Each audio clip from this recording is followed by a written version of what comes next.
Chapter 69. The Reality. In the name of Allah, the most gracious, the most merciful.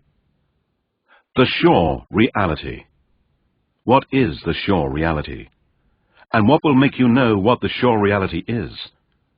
The Thamud and Ad people denied the coming of the calamity. As for Thamud, they were destroyed by the awful cry. And as for Ad, they were destroyed by a furious, violent wind, which Allah imposed on them for 7 nights and 8 days in succession, so you could see men lying overthrown as if they were hollow trunks of date palms. Do you see any remnants of them? And Pharaoh and those before him and the overthrown cities committed sin, and they disobeyed their Lord's messenger, so he punished them with a strong punishment. Surely, when the water rose beyond its limits, we carried you in the floating ship, that we might make it a remembrance for you, and that the keen ear may hear and understand it. Then when the trumpet will be blown with one blow, and the earth and the mountains shall be removed from their places, and crumble with a single crushing. Then, on that day shall the great event befall, and the heaven will split asunder, for on that day it will be frail and torn up. And the angels will be on its sides, and 8 angels will on that day bear the throne of your Lord above them. That day you shall be brought to judgment. Not a single secret of yours will be hidden. Then, as for him who will be given his record in his right hand, he will say, "Take this, read my record. Surely I believe that I would meet my account."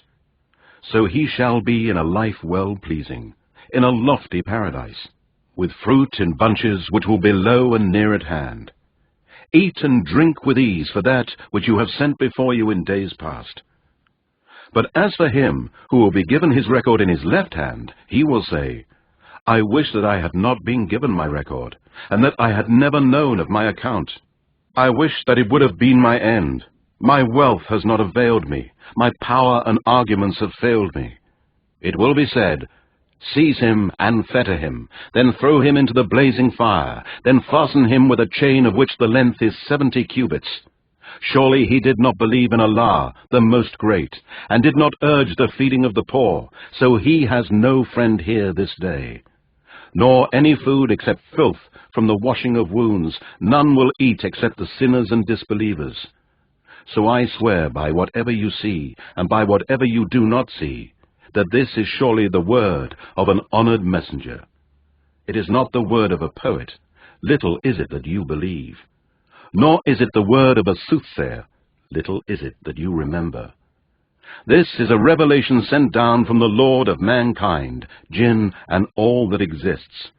And if he, Muhammad, had forged a false saying concerning us, we would surely have seized him by his right hand, and then certainly would have cut off the artery of his heart. And none of you could prevent us from punishing him. And surely this Quran is a reminder for the pious. And surely we know that there are some among you that deny it. And indeed, it will be an anguish for the disbelievers on the day of resurrection. And surely it is an absolute truth with certainty. So glorify the name of your Lord, the Most Great.